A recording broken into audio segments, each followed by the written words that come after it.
Hola, comenzamos en este vídeo con el último tema del curso, que es el tema dedicado al análisis vectorial, que, bueno, como os he ido comentando en clases anteriores, pues es de alguna forma el tema culminante del curso en el que vamos a ver los teoremas clásicos del análisis vectorial, que en cierto modo son una especie de versión del teorema fundamental del cálculo que ya visteis en la asignatura de cálculo 1. El teorema fundamental del cálculo, pues como su propio nombre indica, es un teorema central que nos dice cómo calcular las integrales, que de alguna forma cuando uno se ve inmerso en el mundo de la integración, pues quizá pierde un poco la perspectiva de lo que significa ese resultado, pero es un resultado realmente curioso porque dice que la integral de una función en un intervalo, lo cual significa que estamos evaluando los valores de una función en todo un intervalo, se puede obtener de una forma extremadamente sencilla mirando el valor de una cierta función en los extremos del intervalo. Y esa cierta función, en el caso del teorema fundamental del cálculo, es la antiderivada, es la primitiva del integrando. Nosotros vamos a dar unos resultados, tres resultados, que son el teorema de Green, el teorema de Gauss y el teorema de Stokes, que tienen un espíritu similar y de alguna forma lo que nos permiten es obtener la integral de ciertas funciones en unos determinados dominios a partir de integrales de funciones relacionadas en la frontera de esos dominios, que de alguna forma es eso, una extensión, una forma de ver el teorema fundamental del cálculo si pensáis que los extremos de un intervalo son la frontera, es el borde del intervalo. Bueno, pues antes de empezar con estos teoremas, vamos a ver brevemente una pequeña introducción a una cosa que se denominan operadores diferenciales y que son, bueno, pues operadores que van a aparecer ahora en los teoremas. Esto es algo bastante sencillo, aunque matemáticamente, bueno, pues el estudio de operadores es una cosa ya más compleja. Entonces, comenzamos, por tanto, con el tema 6, que está dedicado al análisis vectorial. Y concretamente vamos a empezar con el apartado primero, que vamos a introducir unos llamados operadores diferenciales. Bueno, que realmente son operadores diferenciales. Ya conocemos uno y de hecho vamos a trabajar a partir de él. Cuando uno tiene una función de Rn en R, ya vimos cómo calcular su gradiente. ¿Qué es su gradiente? El gradiente es el vector de derivadas parciales de la función. ¿De acuerdo? Supuestamente, pues voy a suponer que la función es diferencial y que podemos calcular estas derivadas. En cada punto, el gradiente es un vector y, por tanto, uno puede definir de forma natural una función vectorial que es la función gradiente. De manera que, si yo tengo una función f, he construido una nueva función, en este caso de Rn en Rn. Para cada punto de Rn yo calculo el vector gradiente y por tanto lo que tengo ahí es una función vectorial, en este caso de Rn en Rn. Bien, esto es el gradiente para una función f. Pero si yo ahora subo un escalón en la abstracción y digo, bueno, pues yo he cogido una función y he construido otra función que es el gradiente, estoy obteniendo una función que trabaja sobre funciones y obtiene funciones. Podríamos llamarlo una metafunción. En matemática eso se llama un operador. ¿Un operador qué es? Un operador es una función que trabaja sobre funciones. En este caso, dada una función, yo estoy calculando su gradiente. ¿De acuerdo? Entonces tengo una función que a cada función le asocia su gradiente. Para no hablar de función, hablamos de operador. Y entonces lo que tengo es un operador que trabaja sobre funciones diferenciables y obtiene funciones vectoriales que corresponden al gradiente de esa función. Esto es lo que se llama el operador diferencial, el operador gradiente. ¿Vale? Bueno, pues así como tenemos el operador gradiente, fijaros cómo funciona el operador gradiente. Coge funciones de Rn en Rn, ¿de acuerdo? Y las transforma en funciones de Rn en Rn. O sea que coge una función escalar y la transforma en una función vectorial. Eso es lo que hace el operador gradiente, que bueno, pues se podría denotar, digamos así, la letra nabla, digamos que tiene la asociación de hacer las derivadas con respecto a las variables de la función. ¿De acuerdo? Esto a veces se usa esta especie de notación. Esto es realmente una notación que ahora nos va a ser útil para poder calcular fácilmente el resto de operadores diferenciales que voy a introducir. Pero bueno, este es el operador gradiente que todos conocemos, no tiene mayor historia. Bien, el primero de los operadores que vamos a ver es el operador divergencia, que se aplica a un campo vectorial, voy a considerarlo de forma genérica, de Rn en Rn, ¿de acuerdo? En el que, bueno, pues f tendrá una serie de componentes, f1 hasta fn, y la divergencia de f, que se denota habitualmente de esa forma, div de f, está definido del siguiente modo. Esto va a ser, en este caso, una función escalar que se obtiene, pues, haciendo la siguiente operación diferencial con las funciones componentes del campo vectorial f. Va a ser la suma, desde 1 hasta n, de la derivada de la componente y con respecto a la variable x o y. ¿De acuerdo? Es decir, esto esencialmente no es más que la derivada de f1 con respecto a x1, más la derivada de f2 con respecto a x2, más, etcétera, la derivada de fn con respecto a n. Es decir, cogemos cada una de las componentes del campo f y cada una de ellas la derivamos con respecto a la variable del mismo índice que esa componente y sumo todo eso, ¿vale? Hay una forma muy sencilla de acordarse del funcionamiento de este operador si usamos una especie de regla mnemotécnica que es parte también de la notación habitual, que sería la siguiente. Si uno considera el símbolo nabla, el símbolo del gradiente, y escribe gradiente.f, donde aquí el punto es fundamental, porque si no pongo el punto esto sería el gradiente de f mayúscula, que bueno, pues el gradiente de f mayúscula uno podría entenderlo como que es el gradiente de las funciones componentes, sería la matriz jacobiana del campo vectorial, pero aquí realmente estoy haciendo una operación distinta y fijaros que esto de algún modo sería una cosa del estilo de el operador nabla que hablábamos antes, el operador gradiente, que son las derivadas parciales en todas las variables multiplicado escalarmente por el campo f, y ese producto escalar pues vendría a significar pues primera componente por primera componente, es decir, derivada de f1 con respecto a x1 más segunda componente por segunda componente, derivada de f2 con respecto a x2 más, etcétera, enésima componente por enésima componente, y eso sería la derivada de la fn con respecto a x o n, que es lo que hemos definido como la divergencia del vector. De manera que esto es una notación que me ayuda a rápidamente calcular o cómo se calcula la divergencia de un campo vectorial. Bien, de todas formas, insisto, esto realmente no es más que una especie de regla mnemotécnica. Lo que uno tiene que saber es que el operador de divergencia es esta operación que uno hace con las derivadas, es un operador diferencial y, bueno, pues resulta de este modo. Vamos a ver un ejemplo muy sencillito de cómo funcionaría. Voy a considerar aquí, pues por ejemplo, un campo f de R2 en R2, que va a ser, pues, concretamente el campo 3x cuadrado menos 3y al cuadrado, esto sería f, y menos 6xy, ¿vale? Ese sería un campo f mayúscula de R2 en R2, y entonces la divergencia de f va a ser una función que se calcula, pues como ya digo, cojo la primera componente del campo y hago la derivada con respecto a x, de 3x cuadrado menos 3y cuadrado, más la segunda componente del campo y hago la derivada con respecto a y. ¿Vale? El resultado de esto pues será, en este caso, por la derivada con respecto a x, esto sería 6x, la derivada aquí con respecto a y sería menos 6x, pues este campo es un campo que tiene divergencia 0, ¿vale? Los campos que tienen divergencia 0, ya lo veremos un poco más adelante cuál es su significado, son los llamados campos incompresibles, ¿de acuerdo? Incompresibles, no incomprensibles, sino incompresibles, que no se pueden comprimir. Ya veréis exactamente por qué. Luego el teorema de Green nos dará una interpretación de qué es el significado, cuál es el significado de esta divergencia, de este operador diferencial, ¿vale? Vamos ahora con el segundo de los operadores fundamentales que vamos a ver, que es el rotacional. ¿De acuerdo? El rotacional. ¿Qué es el rotacional? Bueno, pues en este caso voy a coger un campo de R3. Se puede hacer en R2 haciendo una inmersión en R3 realmente, luego veremos algún caso más adelante. Pero en principio solamente lo voy a definir para operadores, campos vectoriales de R3 en R3. Se puede definir en otros espacios, pero nosotros no lo vamos a usar, así que no me voy a meter.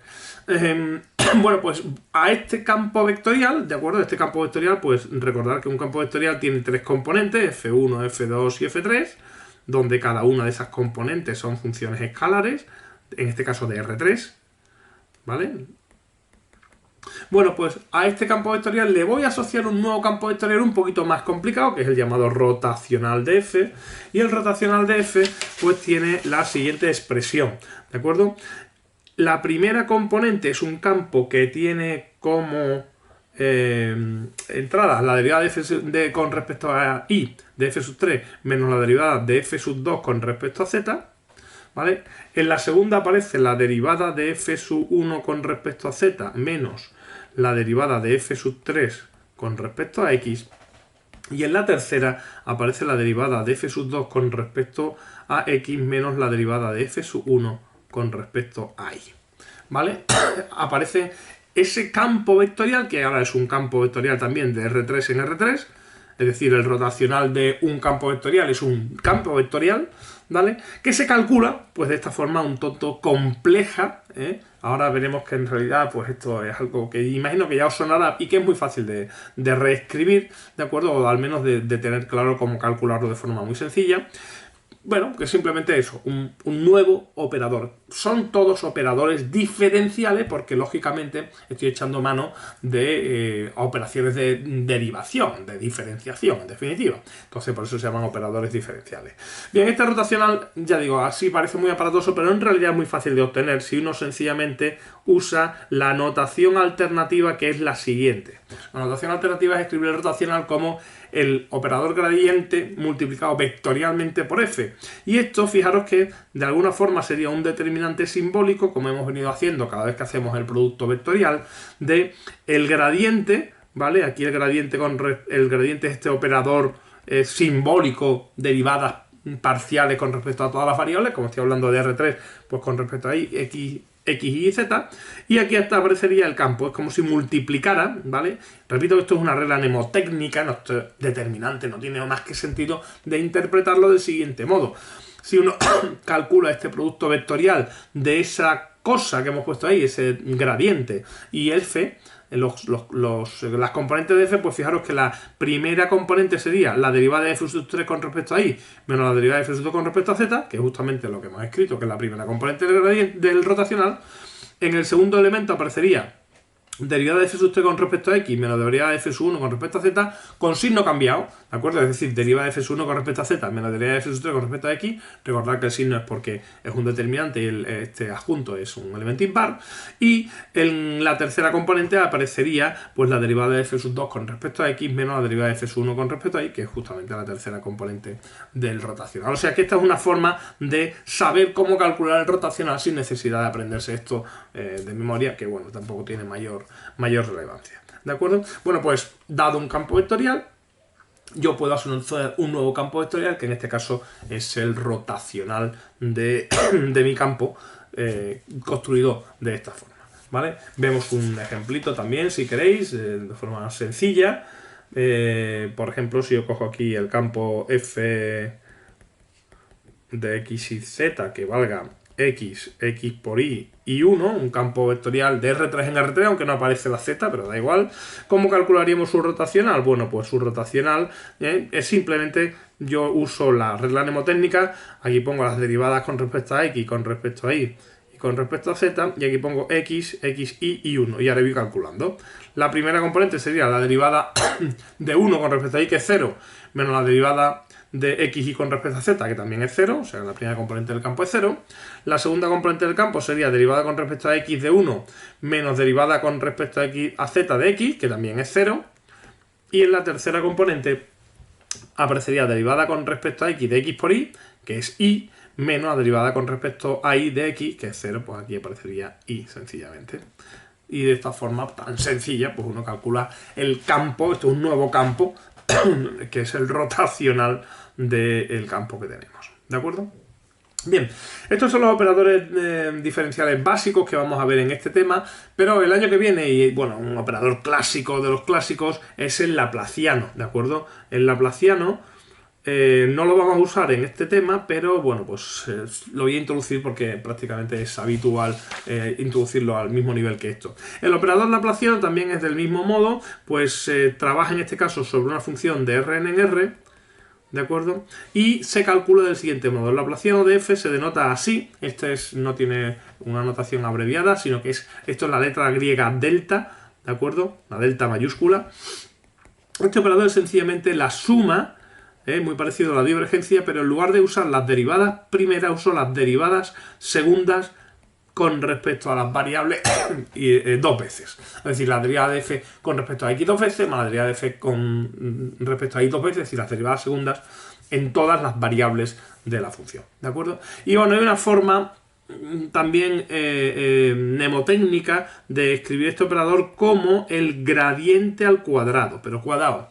El gradiente al cuadrado aquí, ¿qué significa? Pues fijaros, significa esencialmente que estoy considerando pues la derivada con respecto a x1, la derivada con respecto a x n al cuadrado vendría a significar, repito que esto es un vector al cuadrado, no tiene sentido, esto es simplemente una forma de que uno se acuerde de cómo se construye, pues esto sería la derivada segunda con respecto a x1 dos veces y la derivada segunda con respecto a xn dos veces. Y esto aplicado al f, aquí realmente habría que poner como una especie de punto, pero no se sobrecarga esta notación y se entiende que sencillamente aparece eso, la derivada segunda de f con respecto a x1 dos veces, más la derivada segunda de f con respecto a x2 dos veces, etc.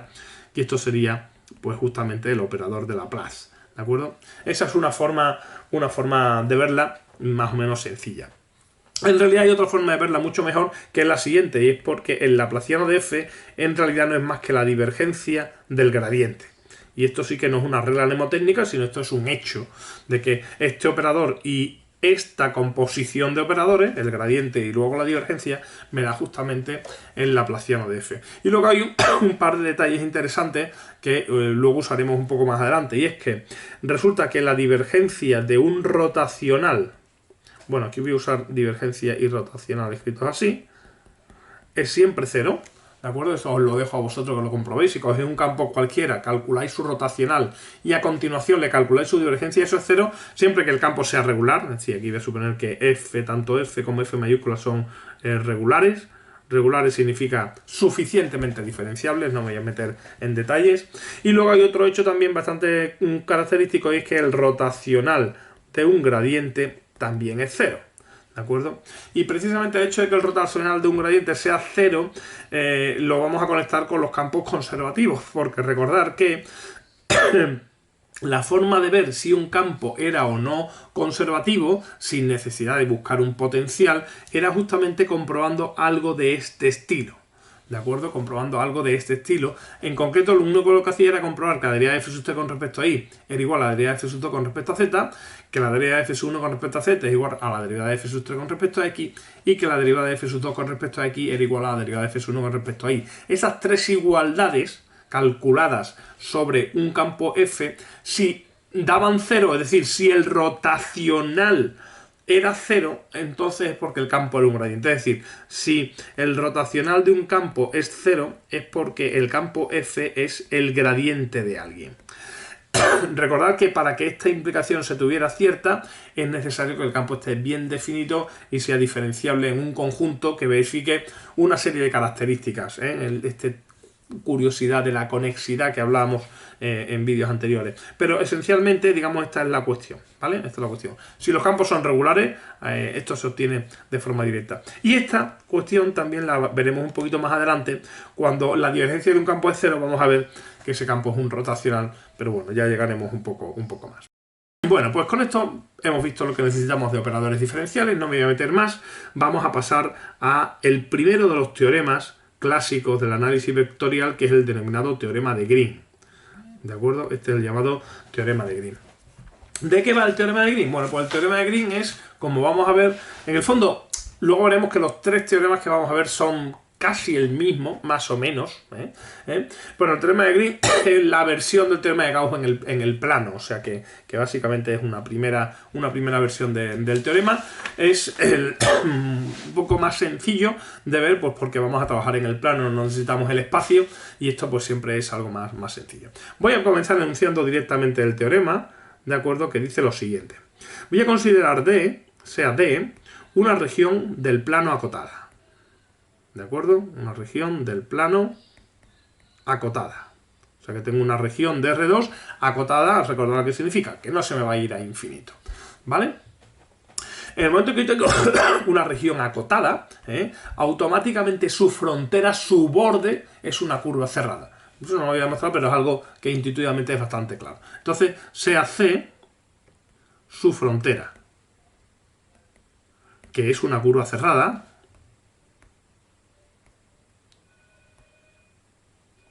¿de acuerdo? Y como es una curva cerrada, pues yo la podré parametrizar, ¿de acuerdo? De una determinada forma, ¿vale? Típicamente nosotros vamos a denotar esto como la frontera de D. C es la frontera de D y la frontera se usa normalmente esa notación de una parcial de D, ¿vale? Es la notación habitual para la frontera. Bien.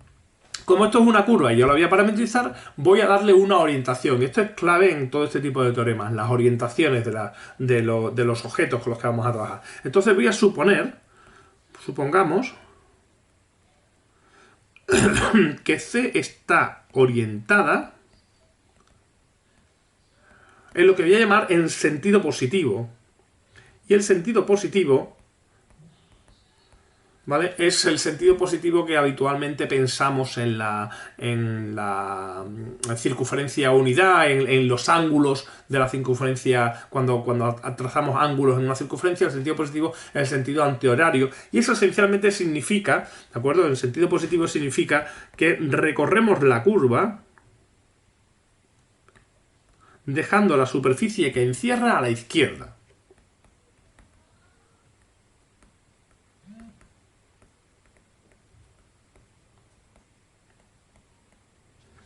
¿De acuerdo? Ese es el sentido positivo que vamos a trazar. ¿Vale? O sea que yo tengo, esencialmente, esto es muy sencillo de ver, yo voy a tener una región D del plano, acotada, y automáticamente esto es la frontera. Bueno, pues yo voy a recorrer la curva de manera que yo recorro la curva dejando la superficie que estoy encerrando siempre a mi izquierda, ¿vale? Esto es lo que llamo el sentido positivo, ¿de acuerdo? Si fuera una circunferencia, está claro que el sentido positivo es la forma típica en la que contamos los ángulos, ¿de acuerdo? En positivo, esencialmente, ¿vale? Esto no es más que un convenio que se establece así, porque, bueno, pues el resultado se escribe del modo en el que lo voy a escribir, ¿vale? Yo voy a hacer siempre hincapié en el sentido positivo poniéndole a la curva un signo más, ahí, o a la frontera un signo más, es decir, que estoy considerando que la orientación de esa curva está en sentido positivo y entiendo que el sentido positivo es recorrer la curva dejando la región que encierra a la izquierda siempre, ¿de acuerdo? Cuando ponga un menos, lógicamente significará que he cogido el sentido contrario, como es lógico. Vale, bueno, pues entonces lo que dice tenemos es lo siguiente. Si P... Entonces, vamos a escribirlo bien. En esta situación, o sea, si yo tengo una región y una curva de esta forma, entonces, si P y Q son dos funciones escalares de R2 en R, ¿de acuerdo? Dos funciones escalares de R2 en R, definidas en D. Definidas en D significa que yo voy a poder tomar derivadas, es decir, que estas son continuas y diferenciables en todo el conjunto D, no hay ningún punto en el que la cosa no funcione. Bueno, pues entonces resulta que la integral doble en D de la derivada de P con respecto a X más la derivada de Q con respecto a Y, diferencial de área, y lo que estoy aquí escribiendo es una integral doble, aquí no hay integral de superficie ni nada, esto es una integral doble en el sentido habitual, una integral en un recinto D, que es una región acotada, de esta función que tiene que ver con las derivadas de P y de Q. Esto es igual a la integral en la frontera orientada positivamente D, en esta curva C que teníamos aquí, de lo siguiente, lo voy a escribir así, P de I menos Q de X, que es la forma tradicional de escribirlo, pero recordar que en definitiva esto no es más que una integral de línea de una forma diferencial en la que aparecen los campos P y Q. Lo que pasa es que, bueno, pues aparecen escritos así, en realidad fijaros que estoy integrando un campo vectorial de la forma menos QP.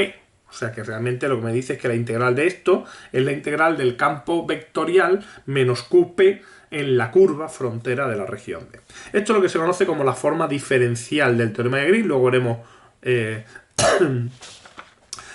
otra versión del teorema de Green que esencialmente dice lo mismo, pero con otras variables, digamos. Esto es la forma diferencial del teorema de Green y relaciona, como decía, lo que le ocurre a una función dentro del recinto D, pues hasta que al final, cuando yo estoy haciendo la integral en la región D de una función, pues yo estoy evaluando esa función en la región, eso lo está relacionando con lo que le pasa a esta función, a esta forma diferencial realmente, PDI menos Q de X, en la frontera.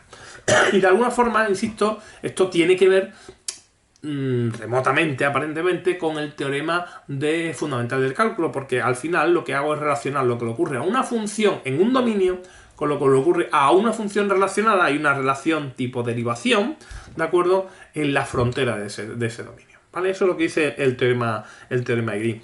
Lo cual no deja de ser sorprendente, porque claro, lo que está pasándole a esta función dentro del dominio, en realidad lo codifico, lo puedo obtener sabiendo lo que le pasa a la función PDI menos Q de X, a una función relacionada en la frontera. ¿De acuerdo? Lo cual, repito, es un resultado bastante interesante. Bueno, vamos a ver un ejemplo de cómo funciona el teorema. En realidad el teorema se puede aplicar en dos sentidos. Es decir, yo puedo querer a veces hacer una integral en una región del espacio, ¿de acuerdo? Y entonces transferir ese cálculo a la integral sobre la frontera de un cierto campo, o al revés. Yo puedo querer calcular la integral de línea en algún sitio y en lugar de calcular la integral de línea, calcular la integral de superficie, o realmente no la integral de superficie, sino la integral de área, la integral doble, en la región que encierra esa curva. Como vamos a ver típicamente, vamos a hacer una cosa que suele ser, pues, si quiero calcular la integral de línea en un sitio, voy a cerrar la curva para calcular a través de una segunda opción, ¿de acuerdo? Ahora veremos algún ejemplo, pero vamos a comenzar simplemente, pues, comprobando. Por supuesto, el teorema es cierto, no lo voy a demostrar, pero obviamente lo estamos dando como cierto. Pero vamos a, bueno, pues ver cómo funciona en algún ejemplo concreto. Entonces voy a considerar inicialmente pues una región D, que va a ser, pues cómo no, el círculo unidad, que ya estamos cansados de verlo, y voy a considerar un par de funciones. Voy a llamar P a esta función y más X, Q a una función y menos X, funciones de R2 en R. Lógicamente, la región D está encerrada por una curva. ¿Quién es la frontera de D? Pues la frontera de D es una función, una curva parametrizada, que en este caso es la típica coseno de t, seno de t, con t entre 0 y 2pi. Eso es una curva cerrada que encierra la región D, y fijaros que está orientada positivamente porque he cogido la típica circunferencia que se recorre de forma positiva.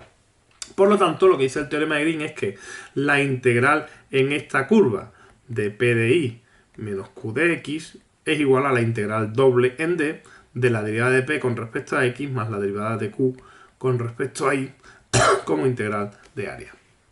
Y bueno, pues, repito, voy a calcular los dos trozos de esta integral y vamos a ver que efectivamente lo que tengo entre manos, pues lógicamente coincide. Entonces voy a calcular primero la parte izquierda, es decir, voy a calcular la integral de línea de P de I menos Q de X, gracias a la parametrización que tengo. Esto no es más que un ejercicio de integración de línea. Ya os dije en el tema anterior que ahora nos van a aparecer continuamente, nos van a aparecer integrales de línea, integrales de superficie, integrales doble, integrales triple. Es decir, prácticamente vamos a barrer desde el tema 4 en adelante con este último tema. Y bueno, pues esto es simplemente la integral entre 0 y 2pi, el intervalo de definición de los parámetros de la curva. P es I más X. Recordad que vamos a componer el campo con la curva. En este caso, I más X sería seno de t más coseno de t. ¿Vale? La curva escrita en la parametrización, el campo escrito en la parametrización, multiplicado por DI. DI es el diferencial de I, que es la derivada con respecto a t del seno de t, que es el coseno de t. Y luego aparecería aquí el menos Q. El Q es I menos X. Otra vez vuelve a aparecer el seno de t menos coseno de t, multiplicado por el diferencial de x, que es la derivada del coseno, que es el menos seno de t. ¿De acuerdo? Y esto sería simplemente la traducción de lo que es la integral de una forma diferencial en esta curva. Es absolutamente automático. Entiendo que aquí, bueno, pues no tiene mayor historia. Esto ya es simplemente una cuestión de cálculo, lo vamos a hacer. Esto sería seno de t por coseno de t, por un lado. Luego aparecería el coseno al cuadrado de t, y aquí queda menos, y un menos es un más, seno de t por seno de t, que es seno cuadrado de t, y aquí el más por menos menos seno de t coseno de t, y afortunadamente pues todo esto es muy sencillito porque esto cancela con esto, coseno cuadrado más seno cuadrado es 1, la integral entre 0 y 2pi de 1 es 2pi, ¿vale? Bien, eso sería el término izquierdo, ¿eh? Voy a calcular el término derecho, la integral doble en d de la derivada de p con respecto a x más la derivada de q con respecto a y, diferencial de área, y en este caso pues esto es simplemente la integral doble en d de la derivada de p con respecto a x, la derivada de p con respecto a x lógicamente es 1, más la derivada de q con respecto a y, la derivada de q con respecto a y también vale 1, así que esto es 2 veces la integral de la función 1, la integral de área de la función 1, y recordad que esto es 2 veces el área de la región D. Y en este caso no necesito describir la región D e integrarla porque es un disco, el disco unidad, y yo sé su área, el área es pi r cuadrado, por lo tanto será 2 por pi en radius 1, así que efectivamente tenemos la coincidencia de esos dos resultados. ¿De acuerdo? Bien, esta es la típica comprobación del teorema de Green, que no tiene mayor historia. Vamos a ver el típico uso que nosotros le vamos a dar o dónde está la utilidad, digamos, del teorema de Green. ¿De acuerdo? Vamos a ver un segundo ejemplo en el que vamos a ver cómo funciona de forma habitual, digamos, el teorema de Green. Imaginaros que yo quiero calcular la integral en una curva C de x cuadrado de x más x de y. ¿Vale? Y donde esta curva C, bueno, pues directamente es la porción de circunferencia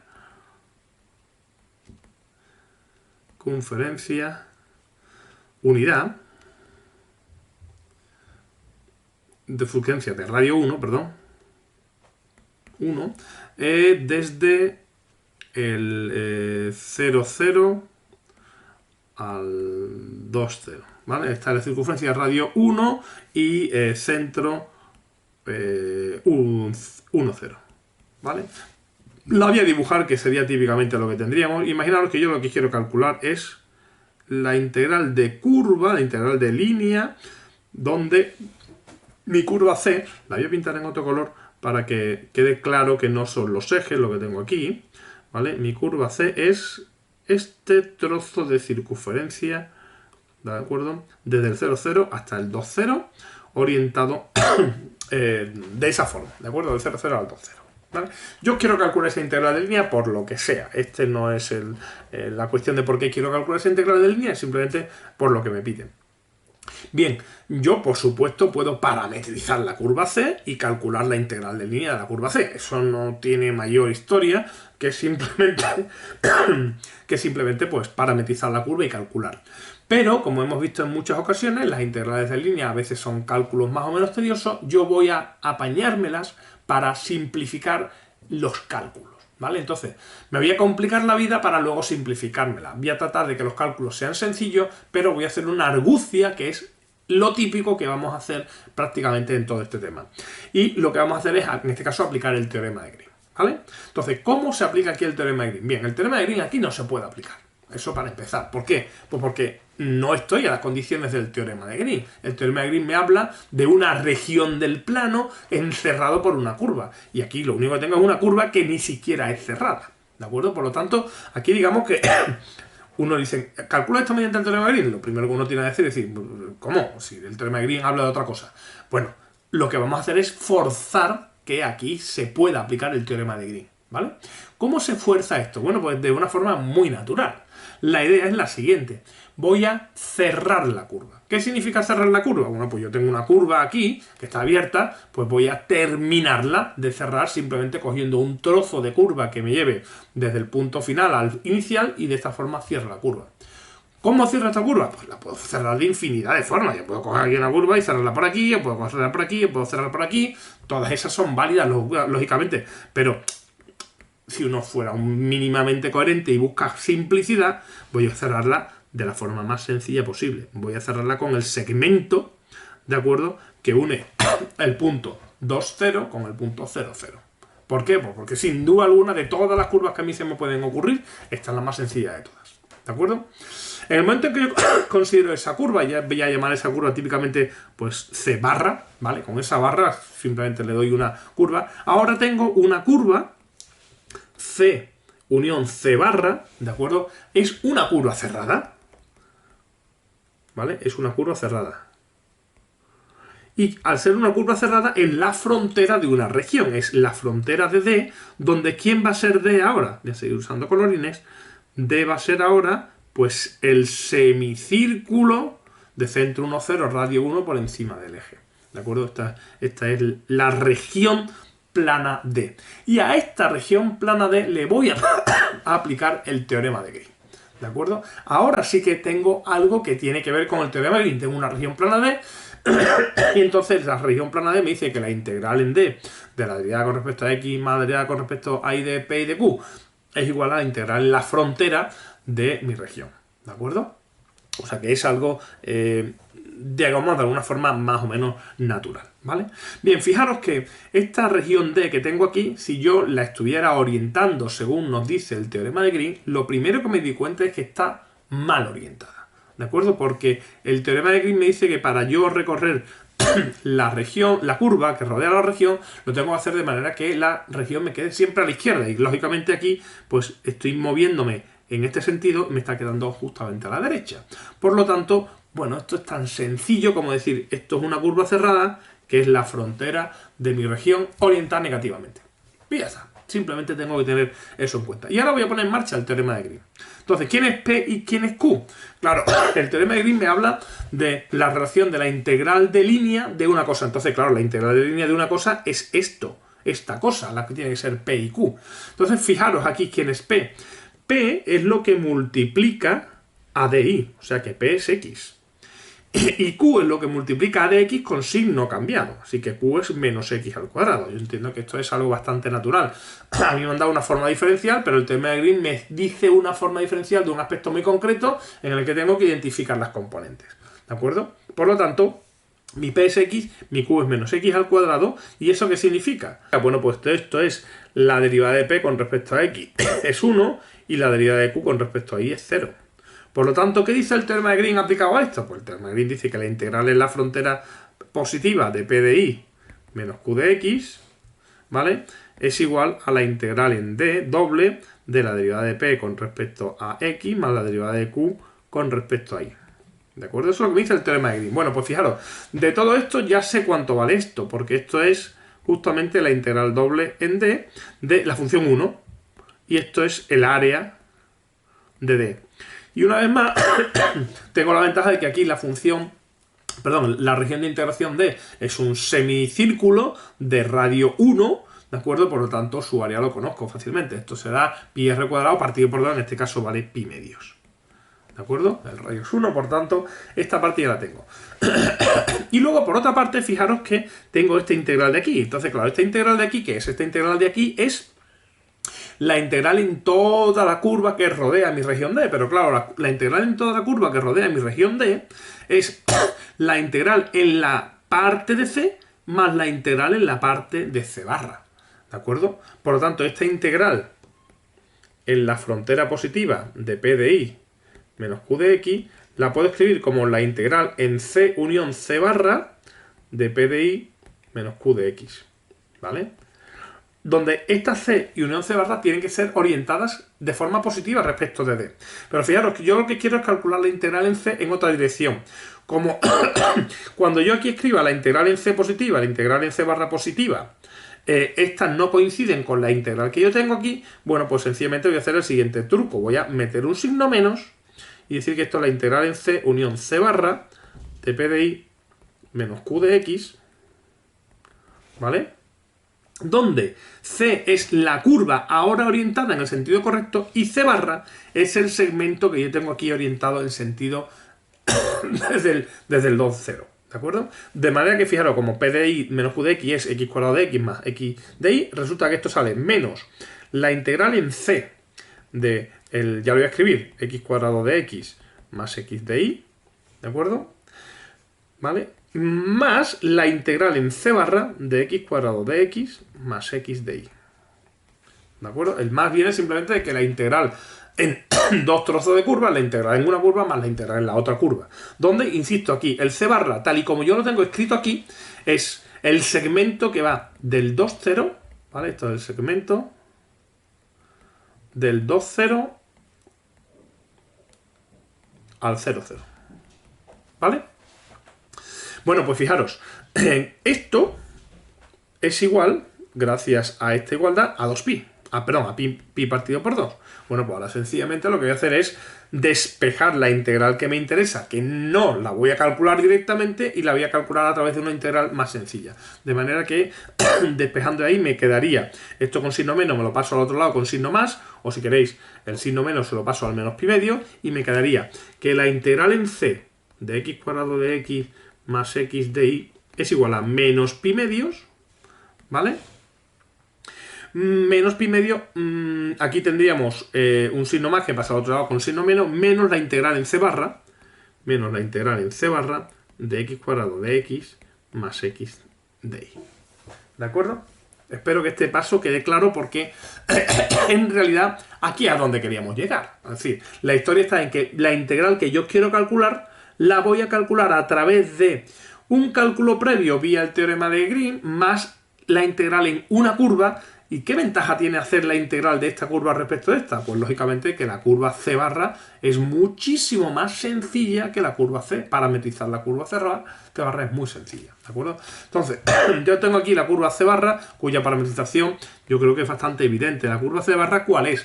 La curva C barra es un trozo de la recta y igual a 0 entre 0 y 2. Bueno, pues yo sencillamente podría poner algo así, T0 con T entre 0 y 2. ¿Vale? Eso es un trozo de la recta igual a 0 con 3 entre 0 y 2, pero claro, aquí está orientada desde el 0, 0 al 2, 0 y yo la necesito al revés. Bueno, pues voy a hacer simplemente la apreciación de siempre, que este signo menos que le pongo a C barra, ¿de acuerdo? Se lo voy a poner abajo para distinguirlo mejor. Ese signo menos significa que esta parametrización que yo estoy dando de C barra no es la parametrización que yo tengo que usar en esta integral que yo tengo aquí. ¿De acuerdo? Pero bueno, fijaros, como esto es menos la integral en C barra, pues esto quedaría menos pi medios. Ya tendría un signo más de que le he cambiado el signo. La integral en C barra parametrizada de forma incontraria, x cuadrado de x más x de y. Y ahora sí, esto es sencillamente menos pi medios más la integral entre 0 y 2. X al cuadrado es t al cuadrado de x sería 2t. Perdón, de x sería 1. Porque la derivada con respecto a t de t. Y aquí tendría x de y, como la diferencial de y es 0, pues simplemente esto es t cuadrado por 2t. Así que esto quedaría menos pi medios más la integral entre 0 y 2 de t al cuadrado, esto sería t cubo partido por 3 entre 0 y 2, que es 8 tercios, menos pi medio más 8 tercios. ¿Vale?